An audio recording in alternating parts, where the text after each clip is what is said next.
Good afternoon, everybody out there in YouTube land. This is Lonnie once again at the Justice Appalachian Homestead. I'm hanging out in the front yard with all my girls and boys and working on my new book. Before I get into that, one of the previous publications that I authored is available on Amazon in paperback and ebook. It's called Massage Therapy in Crisis. After a decade in the field, I break down point by point everything wrong with the massage industry and what needs to be done to correct it. And I also go into all those popular stigmas that are associated with the field and why it's that way and what we need to do to turn that around. But anyway, it wasn't until I was getting prepared to move back down south to reconnect with my southern roots that I realized that it was time for a new book. So the next installment in what I call my crisis series is A Nation in Crisis. When I brought my family here to the Appalachian Mountains, it was for a simpler life. We all gave up a lot to pull it off. And that big 2-story or 2.5-story house up in the city and all the modern conveniences that came along with it had us pinned under the thumb of a banker for far too long. It was nothing but a day-to-day grind. I got tired of the crime, the crowds, the traffic. I mean, that's why probably a lot of you are watching these videos, because you are too. That's why I just kind of put out a little information so some of you know how to make a better informed decision on where you should go and places to avoid. But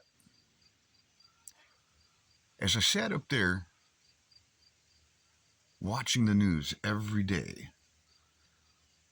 I watch a culture being slowly erased, statues toppled all throughout the South by people bussed in by George Soros from somewhere else to topple your statues in towns that these people have never been to and will never come again. All based on lies taught by propagandists and who teach revisionist history. And the sad thing is, odds are you're paying them to do it.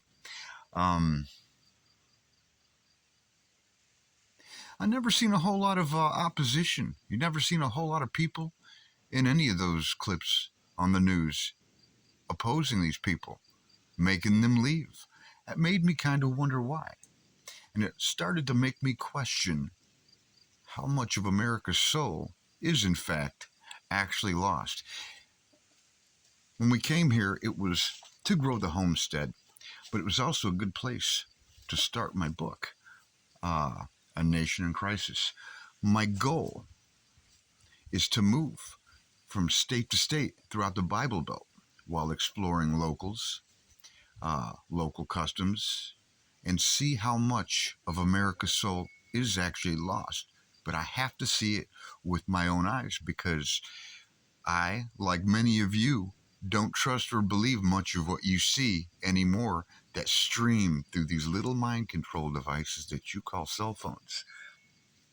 I believe the cities are gone. Our churches have fallen, and America has lost its identity. Up there, God is dead. They no longer teach the very basic tenets of Christianity, but instead preach to the ego to fill their pews. They've compromised with state doctrine. So now it's more about, feel good type, all inclusive, whatever. It's just a mess. And, you don't really see that it actually helps anybody aside from the people who are passing the collection plate. It seems to be used as more of an opiate than anything. Do you understand what I mean by that?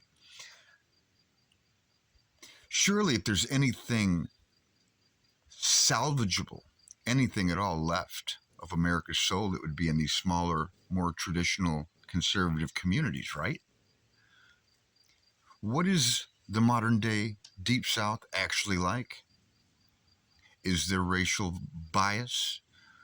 What about all those pickup trucks draped in Confederate flags chasing around people of color? Is that actually happening? Is the South unsafe for gay people? Boy, I heard that too. They're just living in fear of their life, man, hiding underneath the bed. Oh, here comes that pickup truck. Um, Sundown towns. Is that even a thing? You hear about them, but nobody ever says, oh, yeah, it's this town over here in this county.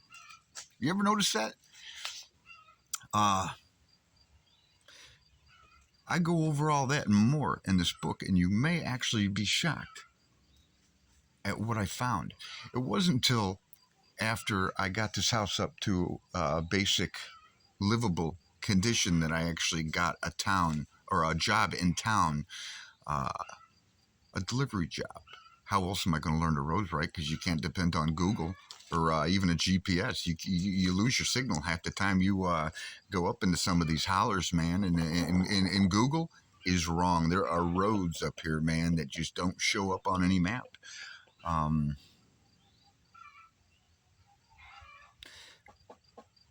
very open about my methods of research that I go into in detail in this book and how I've come to the conclusions that I write about. I'm also sharing our experience as outsiders in a new world. From the moment we stepped out of our U-Haul and everything that we've experienced from the locals and the communities and the economy, over the next 12 months. I also go into explaining why I believe Kentucky is going to be turning blue within the next election cycle or two. So I offer checklists as well on how to research a town, how to know what towns to avoid. Because, man, I'm telling you, there are warning indicators, but just nothing that you may be thinking about. It's not about location, location, location.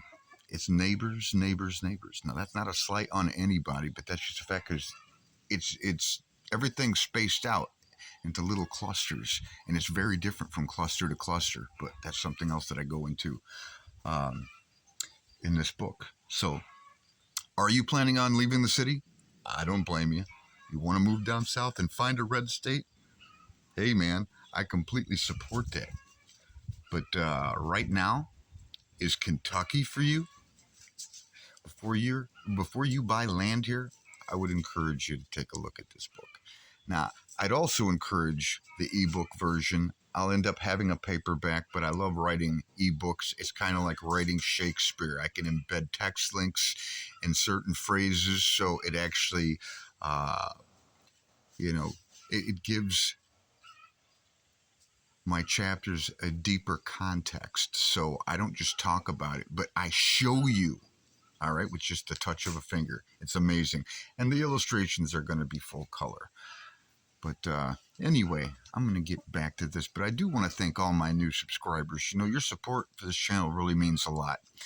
And, before we pull up camp here, there's still a lot of good that I can do before we move on to Tennessee. Because I still have to move throughout the Bible Belt from state to state to state, because I have to see with my own eyes. Is it the same everywhere? Or are there some parts of the South that are worse than the others? So far, man, I don't know. I got to put a pin in that, And always know that if you don't know that you know that you know, then you just don't know. So,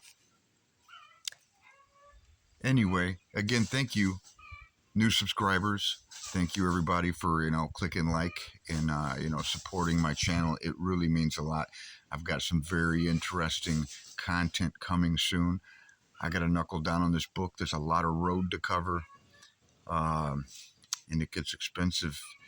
So the more subscribers that you could help me out with, the more it helps continue my research. And in the end, I'm going to work out something with a displaced family and see if I can't put them into this house. But that's another video in itself. So until the next video, we'll holler at you later.